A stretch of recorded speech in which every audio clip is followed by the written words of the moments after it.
drug cartels have a reputation for being very dangerous criminal organizations. Cartels are known to kidnap, torture, and kill people who get in their way, and many times their hitmen will even laugh while committing such violent acts. Crossing these organizations as an outsider may be dangerous, but it can be just as if not more dangerous to betray them from within. Cartel members who snitch about their operations are not likely to survive if their former allies catch them. Snitches get worse than stitches. In 1985, Enrique "Kiki" Camarena was kidnapped by his fellow Guadalajara cartel members. He was then tortured and killed by several men, including the cartel's boss and founder Miguel Angel Felix Gallardo. Before this, Felix Gallardo had trusted Camarena, so why the sudden and violent end to their relationship? Easy, Camarena had snitched on the cartel's business. See, Camarena was not actually a member of the cartel, but instead an undercover DEA agent sent to infiltrate them. Once he had gained the trust of the organization's leadership, Camarena informed law enforcement about several major drug plantations run by the cartel. As is often the case with cartels, Camarena's punishment for snitching was death. Camarena's death sparked a massive investigation into the operation of drug cartels in Mexico and even led to the capture and imprisonment of Felix Gallardo, but he was far from the last person to lose their lives for informing on cartel business. But let's take a quick step back and talk about what exactly cartels are and how they tend to operate. What is a cartel? A cartel is technically just a blanket term for any group of manufacturers and suppliers that keep the prices of their products high while making efforts to restrict any sort of competition. That being said, when most people are talking about a cartel, they aren't referring to oil or gas companies, though this definition could technically apply there. No, the current colloquial meaning of cartel more likely refers to drug cartels which manufacture drugs, distribute drugs, or both. These are major criminal organizations that often have operations spanning multiple countries. Cartels are more likely to be found in areas of the world where the production of illicit drugs take place, since it is easier for cartels to gain power. If they control where the drugs come from, or are at least geographically close by, these criminal organizations don't just control the supply of the drugs, but they also don't mess around when it comes to cutting down on their competition. There are several tactics cartels employ to exert control over the local drug trade in the areas they occupy. One of the more peaceful methods they use is to impose a tax of sorts on street dealers that aren't directly associated with the criminal organization. For example, the Texas-Mexican Mafia, which operates largely out of San Antonio, Texas uses what they call a dime tax. This means that the gang takes 10% of a drug dealer's earnings. If the dealer decides not to pay up, that's when cartels resort to nastier methods of controlling their turf. Cartels employ hitmen, also known as sicarios, whose job it is to send violent and often disturbing messages to their competition about what happens when someone moves in on their turf. Cartels have no qualms about killing, and sometimes even mutilating their enemies. These events are also sometimes captured on film and uploaded to the internet to spread their messages as far as they can go, intimidating a larger number of would-be competitors. That isn't the only job that sicarios have within a cartel, however. They are also often sent after members of the cartel itself when they mess up in some way. This could be an unsuccessful shipment of drugs, skimming money off the top, or talking to someone they shouldn't have about cartel business. This is especially true if the cartel member decides to go to law enforcement and snitch about the cartel's business. The most famous cartels. In this video, we're going to look at some of the more famous instances of cartel snitches being punished by the organizations they work for. To have an understanding of who these cartels are and what they do, I'm going to briefly cover some of the more well-known cartels, where they operate, and how they started. While there are a lot of different cartels across the world, many of the most infamous ones originate in Mexico. The country's cartels have made a name for themselves through their very public intimidation tactics, like posting horrific videos online of their members mutilating people who cross them. Many of today's biggest cartels actually came from a single cartel, the Guadalajara cartel. This cartel was one of the first to expand its business by working with Colombian producers of cocaine, which led to a boom in business. At its peak, the Guadalajara cartel controlled territory in 6 of Mexico's states, as well as many of the most popular areas along the US-Mexico border for trafficking drugs. When the Guadalajara cartel lost their boss, Felix Gallardo, it was decided as a group that the cartel should be split up into smaller chunks, each one given a new name and its own leadership. Leaders were chosen from among Felix Gallardo's most trusted lieutenants. This is the origin of current cartels such as the Sinaloa cartel, famously run in part by El Chapo. Apart from the Sinaloa cartel, other organizations that spawned from the Guadalajara Guadalajara cartel include the Tijuana cartel, Sonora cartel, Juarez cartel, and the Gulf cartel. These cartels initially had a non-aggression pact, but as they began encroaching on one another's territory or making decisions others didn't agree with, many of these cartels went from former allies to bitter enemies. Mexico also has some newer cartels that have popped up, some on their own in response to these original cartels like La Familia Michoacana, and others formed by members of the larger cartels who decided to go their own way like Los Zetas. While Mexican cartels might be the most famous at the moment, the 80s saw a lot heavier focus on Colombian drug cartels like the Medellin cartel run by Pablo Escobar. These cartels largely trafficked cocaine into the United States using a route that took them through the Caribbean and into Florida. The Medellin cartel is actually thought to be the first major drug cartel, and it is the one that popularized calling these criminal organizations cartels. This is due to Escobar partnering with multiple cocaine traffickers in order to control prices and cut down on competition. The cartel was huge and at one point operated in every continent, excluding Antarctica. At one point, the Medellin cartel essentially went to war with the Colombian government, kidnapping, murdering, and even bombing government targets. Alongside the Medellin cartel in Colombia, there was also the Cali cartel, an organization I'll go into more depth on later, as they actually have a unique relationship with snitching that sets them apart from most other cartels. Often nicknamed the Gentlemen of Cali, this cartel had an air of being more business-like than its competitors, though they were also known to resort to violence when necessary. Outside of the Americas, there are many criminal organizations that engage in drug trafficking similar to these cartels. For example, there are the Triads, who are largely based in China, the Yakuza in Japan. While not all regions have the same luxury of having both the means to produce many different types of drugs, there are criminal organizations trafficking drugs on every continent to some degree. With so many different cartels, obviously comes a variety of traditions and codes of conduct within each organization. This also means that each different cartel might have a slightly different way of dealing with those who betray them or snitch on them. Though the methodology for dealing with such disloyalty may vary, no drug cartel is going to be very forgiving of members who openly share their secret business. Let's take a look at some of the different instances of cartels punishing members who cross them to get a full understanding of exactly what happens when a cartel member snitches. Punishments for cartel snitches.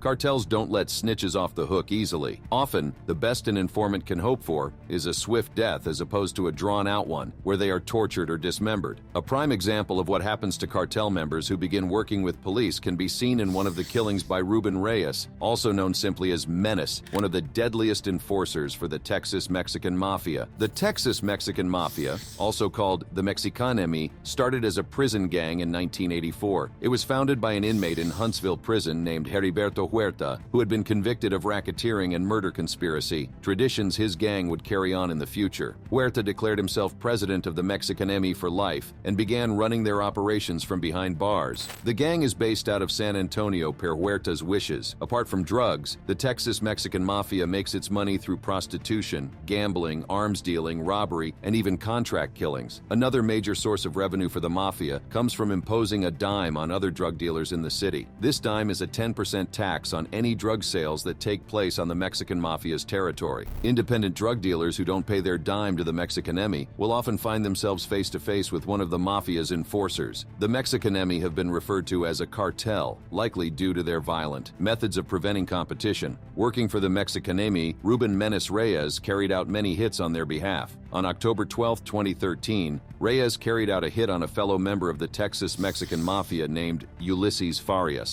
At around 8:30 at night, Reyes calmly walked up to Farias's door and knocked on it. Farias either didn't suspect anything was wrong or didn't check to see who was there. When Farias opened the door, Reyes shot him immediately while his wife and child were in the house with him. Farias was shot multiple times, including once in the head execution style. Farias was killed because the Texas Mexican Mafia suspected that he had been working as an informant for the local police. He is far from the first or last cartel snitch to get killed, and he may even have gotten off lucky compared to some of the others. If you recall the story I told earlier about Enrique Kiki Camarena, his death is one of the more brutal examples of what cartels will do when they catch someone betraying them from within the organization. On February 7, 1985, Camarena was abducted by corrupt officials. They had an employee of the American consulate point out Camarena to them. They then assaulted him and showed him a pistol so he would come with with them. Camarena was put into a car and driven to 881 Lope de Vega in Guadalajara, a residence where members of the Guadalajara cartel were known to torture people. Camarena was said to have been tortured for 30 hours, during which time his nose, jaw, and skull were all broken along with several other bones and broken ribs. There was also a hole found in his head where his torturers had drilled into it with a screwdriver. Evidence was found that Camarena had been given drugs to ensure that he stayed conscious during the duration of his extended torture. Camarena likely died due to his windpipe being crushed. Camarena's torture shows that drug cartels aren't playing around when it comes to dealing with snitches. Not only are they willing to kill people they once trusted, they also sometimes drag out that killing in brutal fashion. Mexican drug cartels are not the only ones that have this type of attitude towards snitches either. In triad gangs, members are sworn in with a series of rituals and oaths. One of these oaths is, "I shall not disclose the secrets of the Hung family, not even to my parents, brothers, or wife. I shall never disclose the secrets for money. I shall die by a swarm of swords if I do so." This engravement, titled Chinese Secret Society or Triad's Punishment for Traitors from 1884, also gives an idea of the violent end that awaits those who forego their oaths to their specific triad gang. This lack of tolerance for informants can also be seen in American-based mafia organizations. In 2018, infamous mob boss James Whitey Bulger was beaten to death in prison at the age of 89. The man who did it was himself an ex-mafia member, Fotios Freddy Gaius, who claimed to have killed Bulger because he didn't like people who snitched on their fellow mafia members. "Whitey was a rat who killed women. It's probably that simple," was Gaius' statement as to why he murdered Bulger. David Hoos, the attorney who had formerly defended Gaius, came forward to support this as the most likely reason for the killing. Gaius wouldn't rat on anybody, and he had no respect for anyone that would. Hoos said in an interview with Globe, "It seems pretty clear that across the board, criminal organizations and cartels are not happy when one of their own decides to turn traitor and give information to law enforcement. However, while informants or snitches risk a lot to come forward, there are some times when doing so has been advantageous for those who do. Sometimes this is cartel members deciding to do the right thing. Other times this is for strategic purposes. Whatever the reason, the answer to the question, what happens to cartel members who snitch, isn't always as simple as they get killed. When snitching works. Now, snitching to law enforcement will usually end in one of the more gruesome ways for cartel members, like we just covered. However, there is a way for cartels to pass information to authorities that actually ends up helping them out. Instead of members within the organization talking to law enforcement about their own cartel's activities, some cartels have actually worked with government agents against their rivals. One good example of this is the Cali Cartel of Colombia, which played an instrumental role in seeing Pablo Escobar put away. See, the Cali Cartel decided that the best thing for their own business would be to pass information about their rivals onto the DEA. In exchange, the DEA focused more of its efforts on catching Escobar and members of the Medellin cartel, while the Cali cartel enjoyed a certain level of immunity. Of course, once Pablo Escobar had been arrested, the DEA turned their attention to getting rid of the Cali cartel as well. This actually leads to another relatively positive outcome for a cartel member who snitched, Jorge Salcedo. Salcedo went from a high-ranking member of the Cali cartel to #1 on its to-be-killed list when he decided to betray his former organization and turn informant for law enforcement. He knew how dangerous what he was doing was and what it would cost him, but Salcedo proved that sometimes doing the right thing turns out okay in the end. Back before Jorge Salcedo was a member of the Cali cartel, he was working as an engineer designing forklifts. He has 2 degrees, one in engineering and the other in industrial economics, making him more formally educated than the typical cartel member. In the 1980s, Salcedo began serving in the army, where he found success in counterintelligence.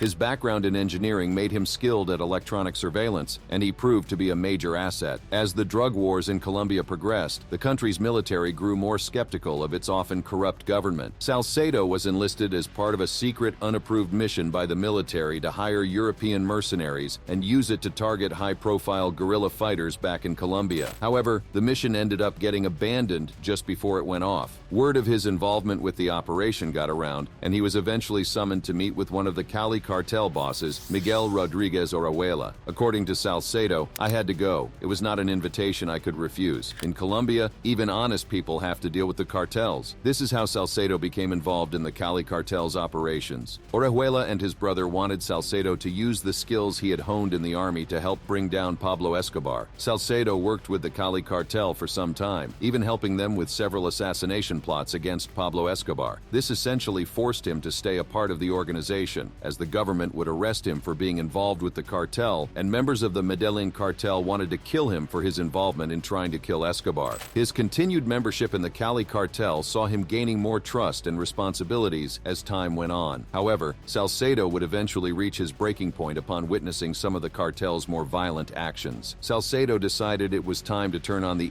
Cali cartel when he was forced to watch 4 suspected informants be strangled to death by an enforcer for the cartel. He began contacting U.S. authorities to help him, but they did not take him seriously when he first reached out. It took Salcedo time to gain the trust of the U.S. authorities, and things were starting to look bad for him in Colombia. Luckily, Salcedo was able to help authorities capture one of the Orejuela brothers and was eventually brought into protective custody along with his family. Salcedo's information helped lead to both Orejuela brothers being arrested and the collapse of the Cali cartel. Salcedo remains in the U.S. Federal Witness Protection Program to this day. While he did lose the ability to live in his home country and he must go by a new identity for the rest of his life, Salcedo's story remains one of the more positive instances of a cartel member turning into an informant. In a world where most cartel snitches end up dead in pretty gruesome ways, being alive and well while your former cartel collapses is as close to a happy ending as Salcedo could have asked for. His story proves the good that can come out of cartel members coming forward and sharing information with authorities. Strategic snitching. There is another unique example of times when a cartel has willingly worked with law enforcement. In March of 2023, 4 Americans were traveling to Mexico in search of medical assistance they could not get in the U.S. There is a video that shows the tourists traveling in a white van when suddenly gunmen open fire on them. The 4 Americans are then taken from the van and put into the back of a pickup truck. After reportedly being moved from one location to another to avoid them being found, the kidnapping victims were eventually found in a shack outside of Matamoros. When the victims were found, only 2 were alive. Law enforcement believed the kidnappings to be the work of the Gulf Cartel and began an investigation into the incident. However, they wouldn't have to search long. In an unexpected move, members of the Scorpions Group, an armed section of the Gulf Cartel, came forward with an apology for the incident and even turned over their members who had been responsible for the kidnapping and killings. The 5 men responsible for the incident were found by law enforcement with bags over their heads and a note saying that the men were being turned in for violating the cartel's policy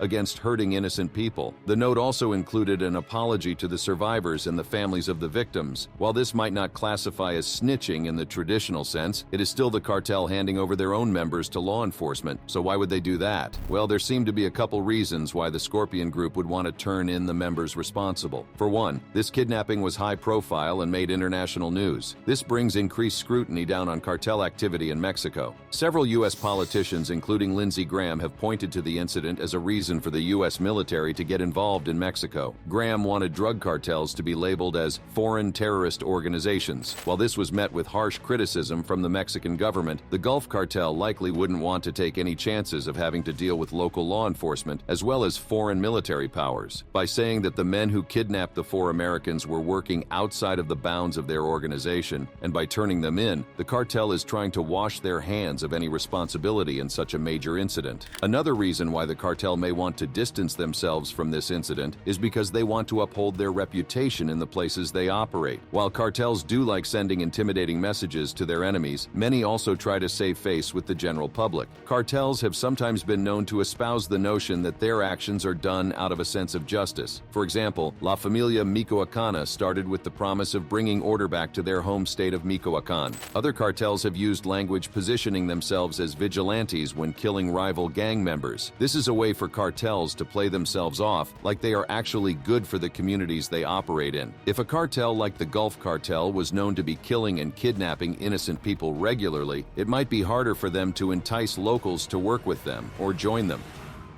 Snitching can be the only way out. Faced with the often violent realities of what happens to cartel members who snitch and get caught, you might be wondering why any individual cartel member would ever decide to act as an informant for law enforcement, and it's a fair question. Well, not everyone who works in a cartel might be doing so willingly. Like Jorge Salcedo, many people may get strong-armed into joining a cartel and then find they can't leave because they are now being hunted by both law enforcement and rival gangs. In these situations, informing on their former gang and providing relevant information may be the only only way out. Earlier, I told you about Ruben Menace Reyes, who killed his fellow Texas Mexican mafia member for supposedly working with the police. Well, Reyes actually ended up going to the police and becoming an informant himself when he needed a way out of his gang. Despite being a high-ranking member and seemingly very loyal to the gang, eventually the tables turned on Reyes. For unknown reasons, the Texas Mexican mafia ordered a hit on him, one that was almost carried out. In November of 2014, Reyes was shot by a fellow gang member. Fearing for his life, Reyes went to the police to turn himself in and admit to the things he had done while working with the mafia. Ruben Menace Reyes was sentenced to serve 5 consecutive life sentences for his crimes. Senior U.S. District Judge David Allen Ezra also recommended that Reyes be sent to serve his time in a supermax prison in Florence, Colorado, where high-profile criminals like El Chapo are held. Inmates at the facility are typically held in isolation for long periods of time, making their stay much more difficult to bear. However, this also means that Reyes is less likely to run into any fellow gang members that might be looking to finish the hit on him from behind bars. As we've made pretty clear, becoming an informant when you're in a cartel can be a huge risk, but people like Reyes prove that it is a calculated one. When members already know that they're going to be killed or worse by their own cartel, then they have some pretty strong incentive to try and get a better deal from law enforcement. Ultimately, what happens to cartel members who snitch depends on how lucky they get and the value of the information they share with law enforcement agencies. Thanks for watching all the way to the end. If you want to learn more about the dangerous world of cartels, check out the videos you see on screen now.